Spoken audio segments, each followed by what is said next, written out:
What is going on, guys? This is your boy Edward from Boxing Fanatico, and today we're going to talk about the Gennady Golovkin versus Canelo Alvarez fight, and I'm going to give you my prediction of who I think is going to win this fight. Stay tuned.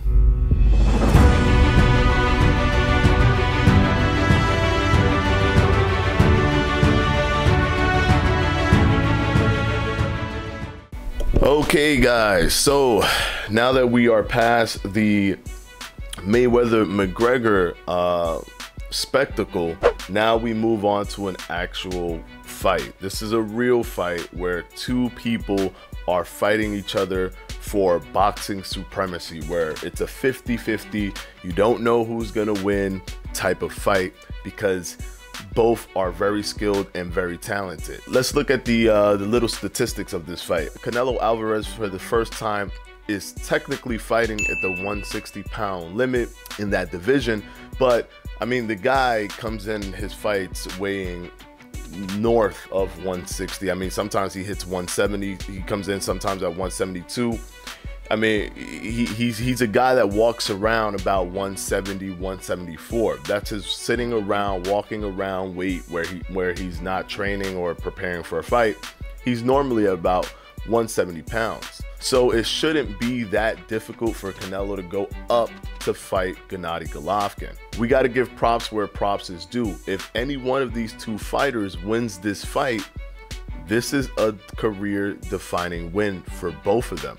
Gennady Golovkin has had a lot of backlash in terms of not having the optimal opposition, although I do feel that Danny Jacobs' fight was really up there with optimal opposition, because Danny Jacobs was I think is an elite fighter in my personal opinion, and I think he gave him a lot of trouble in that fight. Another elite fighter that he fought was Kell Brook, but Kell Brook was really small, and it wasn't really at the division or the weight level of Gennady, and Gennady was actually getting tagged a bit with the Kell Brook fight. Let me dispel some notions that a lot of people are utilizing to say that Canelo Alvarez is going to win this fight. Number one notion that a lot of people are using, oh, Canelo's going to win this fight because look what happened with Danny Jacobs and Gennady Golovkin, or look what happened with Kell Brook and Gennady Golovkin. He gets hit a lot. That style of fighting is not what Canelo does. Canelo doesn't fight that way. Canelo has some good head movement, really good head movement, really good hand speed, but his foot movement is pretty abysmal. It's almost akin to him having like lead in his shoes. He doesn't move his feet well. Plus, you can bait Canelo into a fight, into a brawl. Those are things that you have to look out for.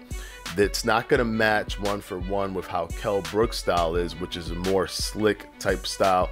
Danny Jacobs has a power punching style, but he does incorporate a slick style. Those two things, you gotta keep that in mind. It's not going to be one for one the same way Kell Brook fought. It's going to be the same way that Canelo Alvarez fights. It's not going to be that way. And then let me go ahead and dispel other notions that people are using for Gennady Golovkin winning the fight over Canelo Alvarez. The weight, Canelo has to go up to 160. Listen, Canelo has, I don't even think he's ever fought the fight at 160. He always comes in north of 160. Even when he fought Mayweather at the 152 limit, he came in almost at 170 pounds. I think he may have came in at 170 while Mayweather lost weight the next day and came in at 147. With Mayweather is just a small guy, and Canelo is a big guy that drains himself to be in a smaller division. That is two completely different things. Mayweather pushes himself to the limit to get to even weigh 150 or even close. I don't think Mayweather ever even weighed 152 ever in his career, and Canelo drains himself to weigh 150. So those are little things when it comes to boxing that you have to pay attention to. Canelo is the weight of Gennady Golovkin. He is within that 160 range, and I think the 160 range, if you walk around at 172, the 160 range is really where you should be.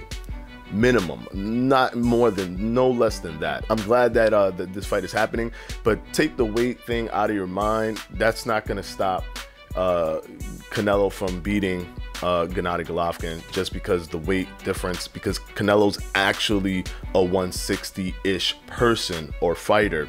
He just drains himself to be lower. Canelo is probably one of the best Mexican fighters that we have had in a long time. And I don't just say that because of popularity, because popularity doesn't really mean much to me. Look at Julio Cesar Chavez. Julio Cesar Chavez is one of the worst Mexican fighters that we've had in a while, but he can do $1 million pay-per-views because he has the name of Julio Cesar Chavez Sr., who was actually a great fighter. So he just used his name and got to the level that he was in.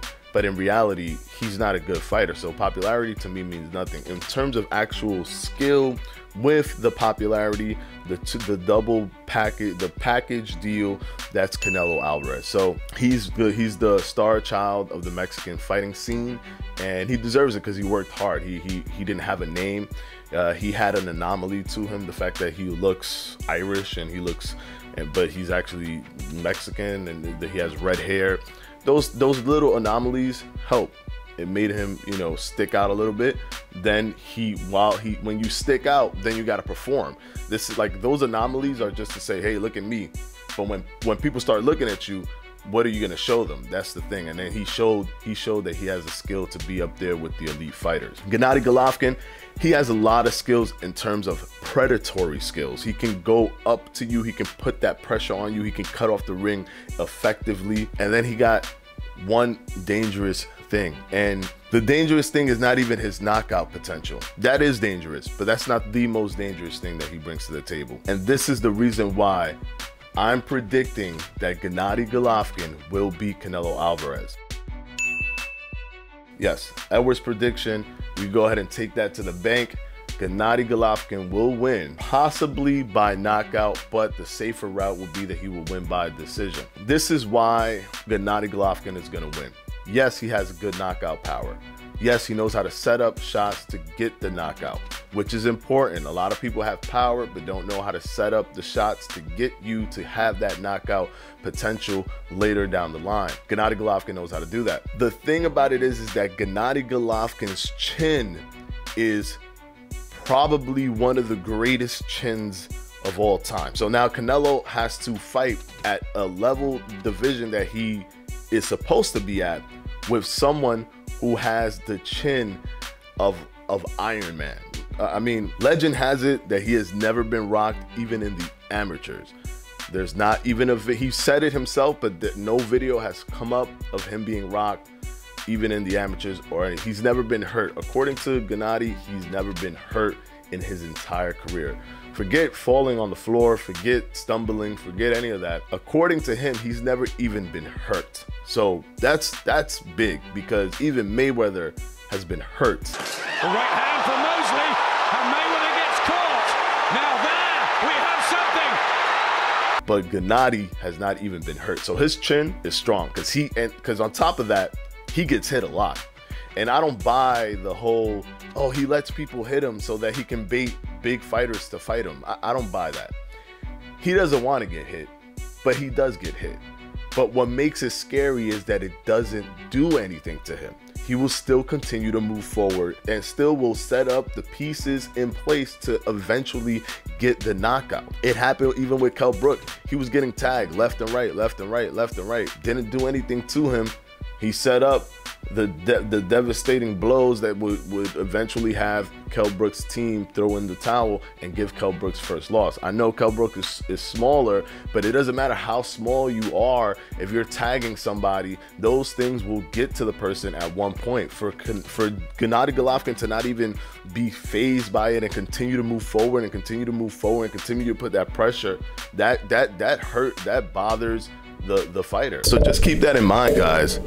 Canelo Alvarez has been rocked. And then when you take that into account, that Gennady Golovkin has not been hurt and has power. Yes, Canelo has power, but has he demonstrated his power against somebody of a caliber of 160 plus? He fought Julio Cesar Chavez, but he didn't really rock Chavez the entire fight. He just basically beat him up the entire fight, but he never hurt him. You take that, you couple that information, the fact that he can't move his legs much, the fact that Gennady Golovkin has the predatory style where he will put that pressure on you and won't let you escape.